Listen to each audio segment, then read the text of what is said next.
Option C.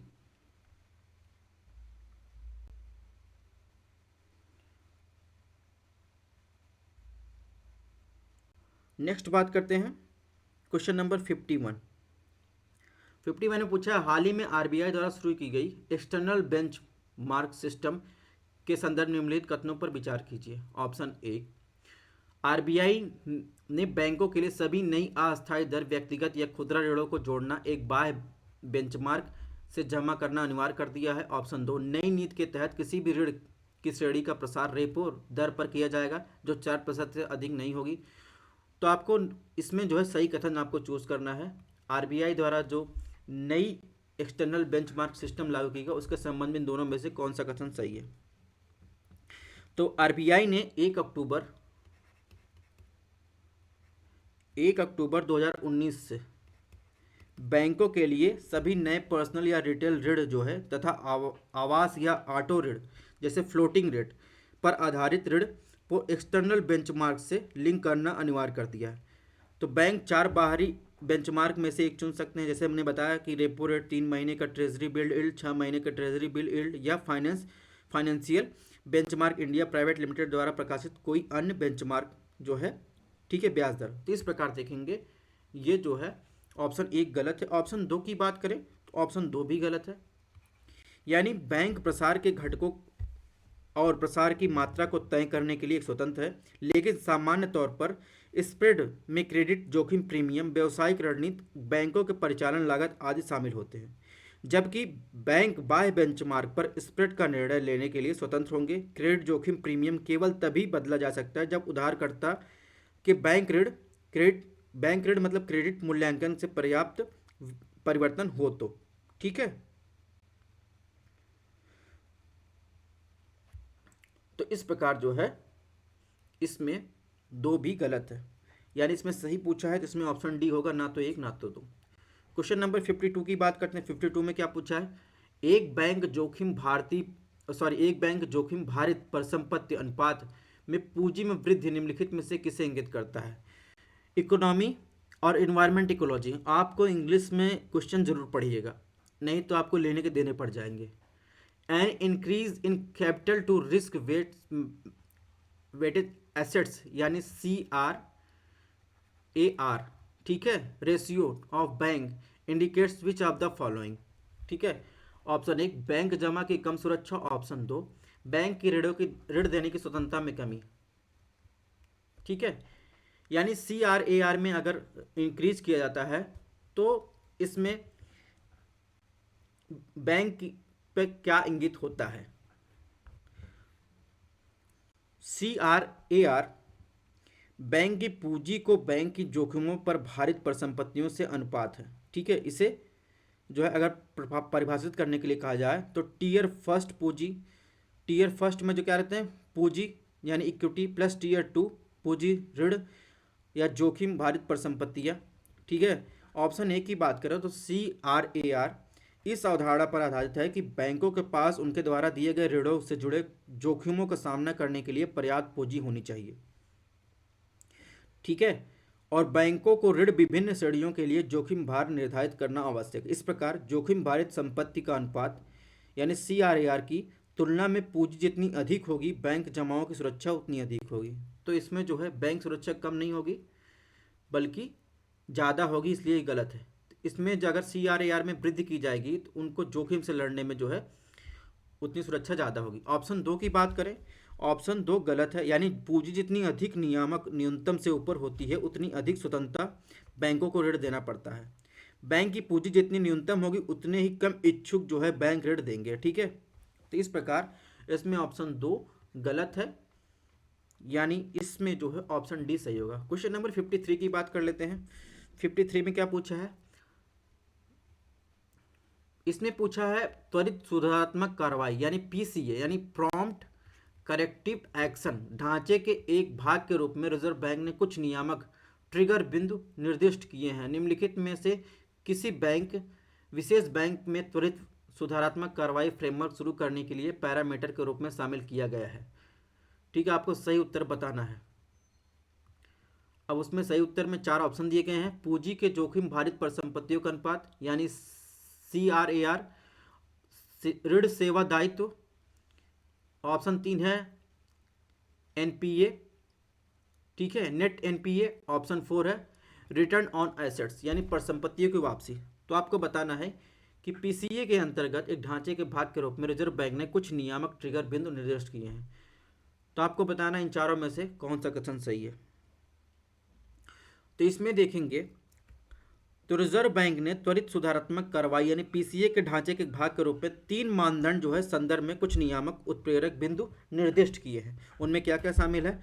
पूंजी से जोखिम भारित जो परिसंपत्तियां हैं उनका अनुपात यानी CRAR, नेट NPA, और इसके अलावा ratio and return on assets यानी ROA। ठीक है, तो ये 3 शामिल है, यानी इसमें बात करेंगे 1, 3, 4, इसमें ऑप्शन डी सही होगा। नेक्स्ट बात करें क्वेश्चन नंबर 54। भारतीय रिजर्व बैंक ने PCA त्वरित सुधारात्मक कार्रवाई के ढांचे के संदर्भ निम्नलिखित कथनों पर विचार कीजिए। ऑप्शन 1, त्वरित सुधारात्मक कार्रवाई ढांचा सिर्फ वाणिज्यिक बैंकों पर लागू होता है। ऑप्शन 2, PCA के तहत RBI बैंकों को ऋण देने से रोक सकता है और विशिष्ट क्षेत्र संस्थाओं को ऋण देने की एक सीमा निर्धारित कर सकता है। ऑप्शन 3, PCA आम जनता के लिए उधार देने, जमा करने की जैसे बैंकों के सामान्य परिचालन को बाधित करता है। कौन सा कथन सही है? तो प्रॉम्प्ट करेक्टिव एक्शन के बारे में अभी मैंने कुछ बातें की थी। अगर ऑप्शन 1 की बात करें तो ऑप्शन 1 बिल्कुल सही है, यानी PCA जो है सिर्फ जो है कॉमर्शियल बैंकों पर लागू होता है। उनकी NPA की समस्याओं की जांच करने के लिए जो है RBI PCA के तहत कार्रवाई करती है। ऑप्शन 2 की बात करें, ऑप्शन 2 भी सही है, यानी PCA के तहत RBI बैंकों को ऋण देने से रोक सकता है और विशिष्ट क्षेत्र संस्थाओं को ऋण देने की एक सीमा निर्धारित कर सकता है। ऑप्शन 4 की बात करें, ऑप्शन 4 बिल्कुल गलत है। PCA ढांचे के तहत RBI का उद्देश्य बैंकों को उनके वित्तीय स्वास्थ्य बहाल करने के लिए एक समय पर रिजर्व बैंक द्वारा निर्धारित सुधारात्मक उपाय के रूप में सुविधा प्रदान करता है। ठीक है, इसका उद्देश्य जो है आम जनता के ऋण देने और जमा करने जैसे बैंकों के सामान्य परिचालन को बाधित करना नहीं है। तो इस प्रकार 1 और 2 इसमें सही होगा। नेक्स्ट बात करेंगे क्वेश्चन नंबर 55। विदेशी निवेश के संदर्भ में निम्नलिखित वित्तीय साधनों पर विचार कीजिए। ठीक है, निम्नलिखित में कौन से वित्तीय साधन विदेश से धन जुटाने के लिए उपयोग किया जा सकता है? एक्सटर्नल कॉमर्शियल बोरोइंग, मसाला बॉन्ड, अमेरिकन डिपॉजिटरी रिसिप्ट्स, इसके अलावा इंडियन डिपॉजिटरी रिसिप्ट्स। तो आपको बताना है इन चारों में से किसका उपयोग करके बाहर से जो है इन्वेस्टमेंट जो है लाई जाती है, मतलब लाया जा सकता है। तो भारतीय कंपनियां या तो सरकारी कंपनी या निजी कंपनी कोई भी हो, विदेशों से निवेशकों से जो है ऋण जो है वित्त यानी बैंक ऋण या बॉन्ड जारी करने आदि के माध्यम से धन जुटाने को बाहरी वाणिज्यिक उधार यानी एक्सटर्नल जो है कॉमर्शियल बोरोइंग कहा जाता है। तो ये ऑप्शन जो है बिल्कुल सही है। इसके अलावा मसाला बॉन्ड जो है एक प्रकार का जो है एक्सटर्नल कॉमर्शियल बोरोइंग ही है, जो स्थानीय मुद्रा के बजाय भारतीय रुपए के मूल्य वर्धित में होता है। ठीक है, लेकिन मसाला एक भारतीय शब्द है और डॉलर बॉन्ड के विपरीत जहां उधारकर्ता मुद्रा जोखिम लेता है, मसाला बॉन्ड निवेशकों को मुद्रा जोखिम वहन करते हैं। ऑप्शन 3 की बात करें तो अमेरिकन डिपॉजिट रिसिप्ट भी जारी करके जो है निवेशकों को एक विदेशी कंपनी से शेयरों के व्यापार करने का अवसर प्रदान करती है। ठीक है, ऑप्शन 4 की बात करें, ऑप्शन 4 गलत है। यहाँ पर इंडियन डिपॉजिटरी होना चाहिए था, इसमें भी अमेरिकन लिखा है, तो यहाँ पर इंडियन डिपॉजिट रिसिप्ट यानी भारतीय डिपॉजिट रिसिप्ट जो है ये गलत है। यानी IDR जो है भारतीय मूल्य में मूल्यवर्गित एक परक्रम और हस्तांतरणीय वित्तीय साधन है जो विदेशी कंपनियों को भारतीय स्टॉक और वित्तीय बाजार से धन जुटाने की सक्षम बनाती है। ठीक है, तो इसका संबंध जो है हम बाहर इसको जारी करके जो है बाहर से धन नहीं जुटा सकते, बल्कि बाहर वाले यहाँ से इन्वेस्टमेंट करते हैं। तो इस प्रकार इसमें 1, 2, 3 जो है सही है। नेक्स्ट बात करते हैं क्वेश्चन नंबर 56। भारत में प्रत्यक्ष विदेशी निवेश यानी फॉरेन डायरेक्ट इन्वेस्टमेंट यानी FDI के संबंध निम्नलिखित कथनों पर विचार कीजिए। कौन सा कथन गलत है? ऑप्शन 1, एक विदेशी निवेशक किसी निश्चित कंपनी में FPI विदेशी पोर्टफोलियो निवेश मार्ग या एफडीआई प्रत्यक्ष विदेशी निवेश मार्ग दोनों में एक ही समय में निवेश कर सकता है। ऑप्शन 2, एफडीआई प्राप्त करने वाली भारतीय कंपनी को किसी भी स्तर पर आरबीआई के पूर्व अनुमोदन की आवश्यकता नहीं होती है। तो इसमें आपको बताना एफडीआई के संबंध में इन दोनों में से कौन सा कथन जो है गलत है। अब पहले आपको समझाया थोड़ा सा एफडीआई। दो देशों के बीच एक मुद्रा स्वैप को पूर्व निर्धारित नियमों और शर्तों के साथ तो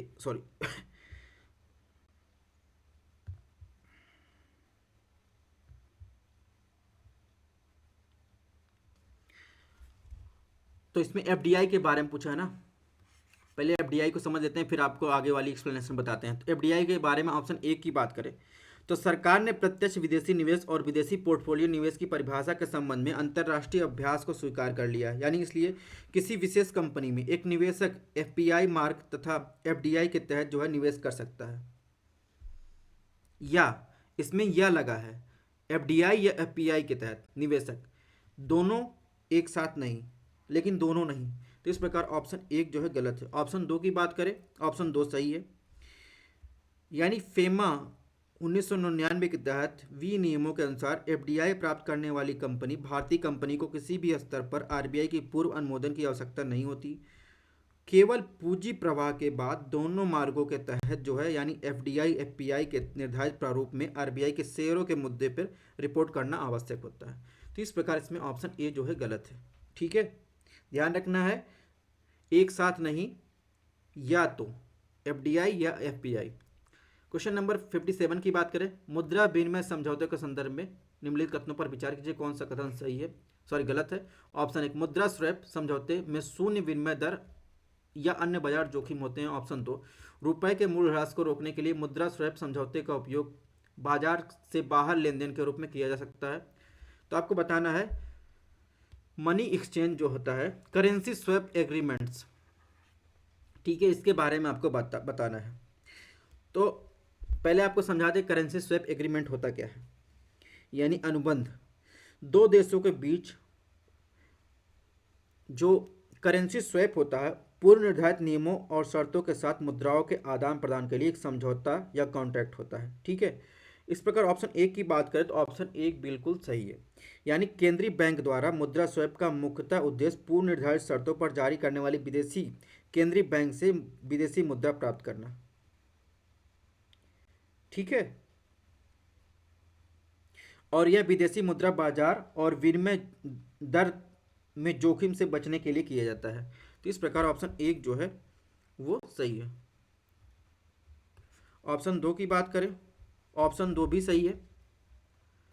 यानी अगर बात करें या देश को जो डॉलर प्राप्त कर रही है भुगतान संतुलन या अल्पकालिक तरलता उचित स्तर को बनाए रखने के लिए किसी भी समय इन भंडारों का उपयोग करने के लिए सुविधा प्रदान करती है। ठीक है, और रुपए के मूल्य ह्रास को रोकने के लिए मुद्रा स्वैप समझौते का उपयोग बाजार के बाहर लेन देन के रूप में भी किया जा सकता है। ये बात भी बिल्कुल सही है। तो इसमें जो है कौन सा गलत है, यानी ना तो 1 ना तो 2।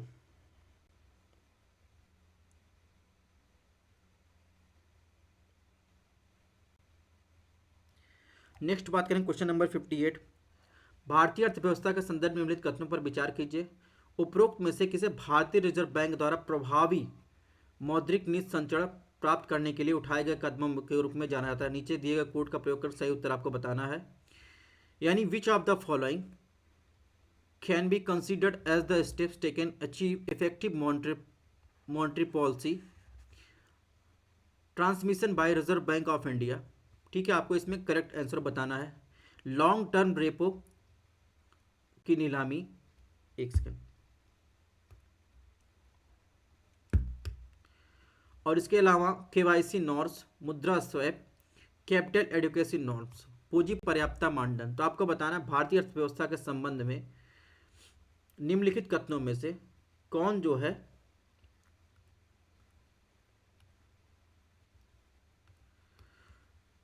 मौद्रिक नीति जो है प्रभावी मौद्रिक नीति जो है प्रसंस्करण के प्राप्त करने के लिए उठाए गए कदमों में से माना जाता है। तो चलिए बात कर लेते हैं। सबसे पहले जो मॉनेटरी पॉलिसी ट्रांसमिशन होता है उसके बारे में जान लेते हैं। तो मॉनेटरी पॉलिसी ट्रांसमिशन वह प्रक्रिया जिसके माध्यम से केंद्रीय बैंक नीतिगत कार्रवाई को मुद्रास्फीति और विकास के अंतिम उद्देश्यों को पूरा करने के लिए जो है प्रेषित करता है। ऑप्शन ए की बात करें तो आरबीआई जो है मौद्रिक नीति कार्यों का प्रसार और अर्थव्यवस्था को ऋण प्रवाह की सुविधा के लिए दीर्घकालिक रेपो संचालन यानी लॉन्ग टर्म रेपो ऑपरेशन जो है यानी ऑक्शन जो नीलामी के द्वारा शुरू करने का निर्णय लिया है। तो इस प्रकार देखेंगे ऑप्शन एक जो है वो सही है। ऑप्शन दो की बात करें केवाईसी का अर्थ होता है नो योर कस्टमर। यह वह प्रक्रिया जिसके द्वारा बैंक ग्राहकों को पहचान और पते के बारे में जानकारी प्राप्त करते हैं।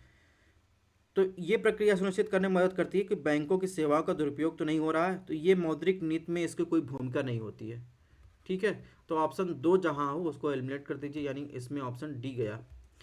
मुद्रा स्वैप की बात करें तो मुद्रा स्वैप भी इसी के अंतर्गत आता है, यानी मुद्रा स्वैप संचालन में उधार दर भी बेहतर संचरण हो सकता है। आरबीआई ने मार्च 2019 में अर्थव्यवस्था में तरलता धन की आपूर्ति बढ़ाने के लिए रुपए जो है विदेशी मुद्रा स्वैप किया, क्योंकि आरबीआई पहले ही खुले बाजार संचालन की सीमा को समाप्त कर चुका था। ऑप्शन फोर की बात करें तो कैपिटल एडुकेसी नॉर्म्स की बात कर रहा है, ये गलत है। यह जो होता है एक बैंक की जोखिम भारित जो एनपीए होता है और वर्तमान देनदारियों के संबंध में पूंजी का अनुपात होता है। ठीक है, इसे जो है इसे बैंकों के अतिरिक्त लिवरेज लेने और प्रक्रिया में दिवालिया होने से रोकने के लिए केंद्रीय बैंकों और बैंक के नियामकों द्वारा निर्णय लिया जाता है। इसे इसके रूप में ये मापा जाता है। ठीक है, पूंजी पर्याप्तता अनुपात जैसे हमने बताया कि tier first plus tier two plus tier three, ठीक है, बटा जोखिम भारित पर संपत्ति। तो इस प्रकार जो है इसका कोई संबंध जो है नीति संचरण से नहीं है। तो इसमें जो है एक और तीन जो होगा वो सही होगा। नेक्स्ट बात करते हैं क्वेश्चन नंबर 59। भारत में रणनीतिक विनिवेश के संदर्भ निम्नलिखित कथनों पर विचार कीजिए, यानी स्ट्रेटेजिक डिसइन्वेस्टमेंट के संबंध में आपको विचार करना कौन सा कथन सही है। ऑप्शन एक, रणनीतिक विनिवेश के किसी भी प्रस्ताव को वित्त मंत्रालय के तहत निवेश और सार्वजनिक संपत्ति प्रबंधन यानी डीपम द्वारा अनुमोदित किया जाता है। ऑप्शन दो, भारत में रणनीतिक विनिवेश पीवी नरसिम्हा राव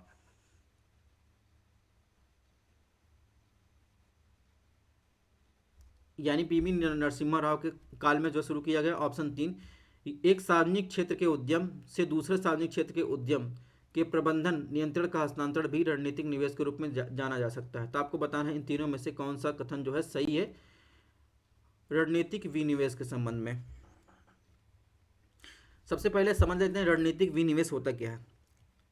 प्रबंधन नियंत्रण के हस्तांतरण के साथ केंद्रीय सार्वजनिक क्षेत्र के उद्यम के 50% तक या इस तरह के उच्च प्रतिशत यानी रणनीतिक भागीदार को सरकारी हिस्सेदारी के एक बड़े हिस्सेदारी की बिक्री की जाती है। उसे क्या कहते हैं, 50% से अधिक जब बिक्री की जाती है शेयर की तो उसमें रणनीतिक डिसइन्वेस्टमेंट कहा जाता है।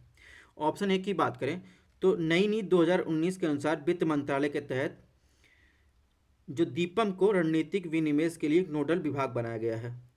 दीपम और नीति आयोग अब संयुक्त रूप से रणनीतिक जो है विनिवेश यानी डिसइन्वेस्टमेंट के लिए सार्वजनिक उपक्रमों की पहचान करेंगे और फिर इसे जो है सीसीईए द्वारा अनुमोदित किया जाएगा। तो इस प्रकार जो है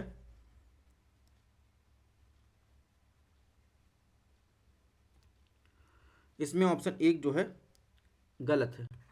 ऑप्शन दो की बात करें तो भारत में उदारीकरण की नीति 1991 में तत्कालीन प्रधानमंत्री पीवी नरसिम्हा राव तब से देश में जो विनिवेश निर्णयों का एक स्थिर प्रवाह देखा गया। हालांकि रणनीतिक विनिवेश निजीकरण, रणनीतिक विनिवेश का सिंपल मतलब होता है 50% से ज़्यादा शेयर 50% से ज़्यादा हिस्सेदारी जब बेच दी जाती है तो उसमें जो है वो निजीकरण में आ जाता है, प्राइवेटाइजेशन। गवर्नमेंट से क्या आता है, प्राइवेटाइजेशन।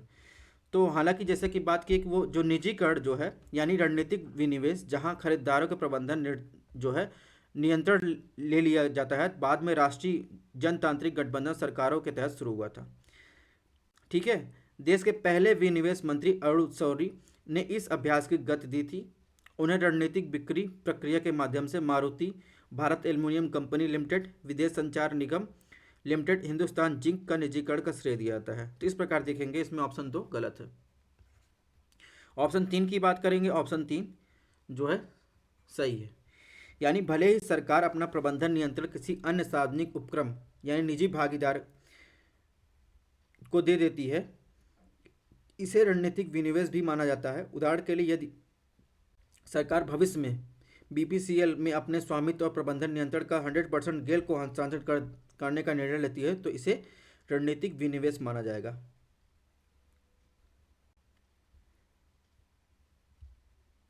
ठीक है, तो इस प्रकार इसमें ऑप्शन 3 सही, यानी इसमें पूछा है कौन सा सही है, तो केवल 3। नेक्स्ट बात करते हैं क्वेश्चन नंबर 60 की।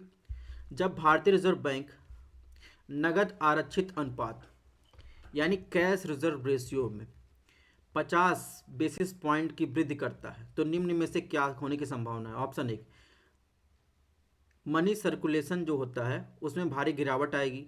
ऑप्शन बी, बैंकों की एनपीए संपत्ति घटेगी। ऑप्शन सी, अनुसूचित वाणिज्यिक बैंकों को अपने उधार दरों में कटौती कर सकते हैं। ऑप्शन डी, यह बैंकों के लिए उधार देने की उपलब्ध धन की मात्रा को कम करेगा।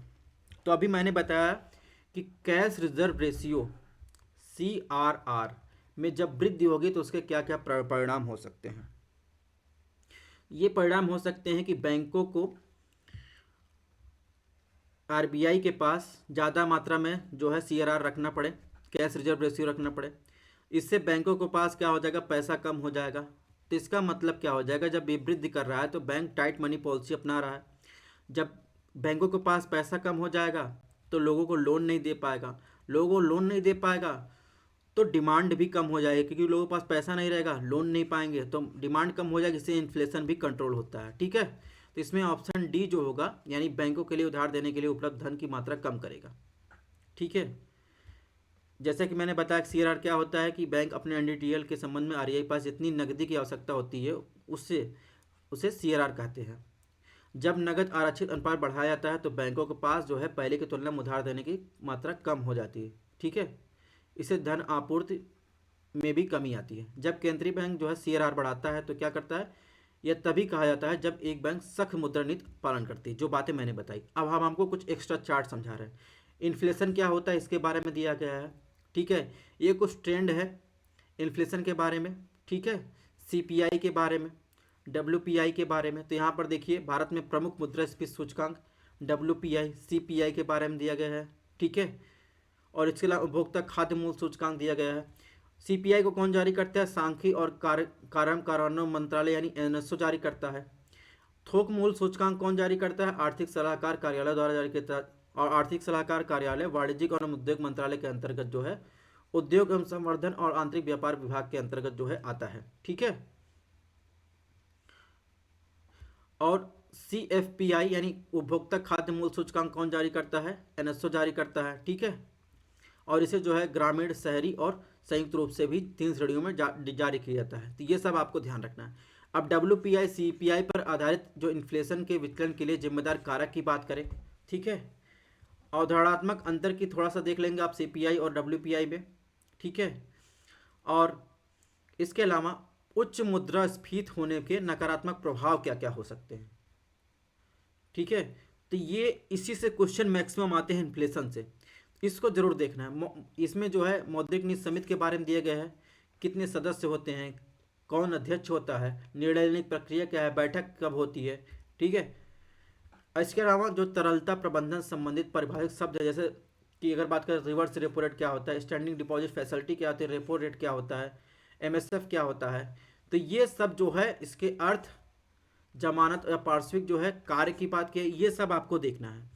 तो दोस्तों इस प्रकार जो है, इसके अलावा RBI कभी कभी ना आपने जो है शब्दों में सुना होगा, जब RBI CRR बढ़ा दे तो इसमें क्या कौन सी पॉलिसी अपना रहा है, हॉकिस, या जो कह सकते हैं टाइट मनी पॉलिसी। इसके अलावा अकोमोडेटिव उदार जो है मनी पॉलिसी कब बढ़ाया गया, जब CRR में रेट कम कर दे। ठीक है, तो इसके बारे में नहीं रहता, ये वर्ड भी आपको ध्यान रखना है। तो इस तरह दोस्तों हमारा जो है 60 क्वेश्चन का टारगेट पूरा हो। इसकी PDF आपको हमारे टेलीग्राम चैनल पर मिल जाएगी। Thanks for watching. और अगर आपको टेस्ट पसंद है चैनल को सब्सक्राइब भी कर सकते हैं। डेली 3 बजे टेस्ट होता है और कोशिश करिए कि पूरा वीडियो देखिए। मिलते हैं नेक्स्ट टेस्ट में।